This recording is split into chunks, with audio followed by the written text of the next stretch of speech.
মনে কষ্ট নেবেন না, কিছু কিছু কথা বলতে হয়, না বললে হয় না। আমরা কিছু পুরুষ আছি, আমরা হাত দিয়ে হস্তবেদন করি, করে বীর্য ফালাই দিই। এই বীর্য আল্লাহর কাছে ফরিয়াদ করি, হে আল্লাহ পাক পরওয়ারদিগার, তোমার বান্দা এই কাজটা করছে, এটা থেকে আপনার অভিশপ্ত রোগ হইতে পারে, এই কাজটা করবেন না দাদু। 2 নাম্বার, পুরুষে পুরুষে কেউ জিনা করবেন না, যে কাজ করতে না করে আমরা মানুষই করি। যখন এই জিনাটা করবেন, 2 কান্দে 2 ফেরেশতা সরে যাবে, আল্লাহর কাছে ফরিয়াদ করবে, এ আল্লাহ পাক পরওয়ারদিগার, তোমার বান্দার এটা কি করছে, সাথে সাথে আপনার গজব রোগ হইতে পারে। এই সমস্ত ভুল করবেন না। যদি করে ফেলেন, দয়া করে মসজিদের ইমাম সাহেবের হাত ধরেন, তওবা করেন, করে চিকিৎসা করেন, ভালো হয়ে যাবেন আপনি।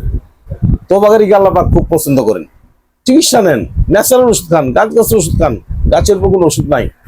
একটু কষ্ট করে জামালপুর আসেন, জামালপুর রেল স্টেশন, আমি মোহাম্মদ বেলাল কবিরাজ। আমার মোবাইল নাম্বারটা 01727871087, এই নাম্বারে আমার সাথে কথা বলেন।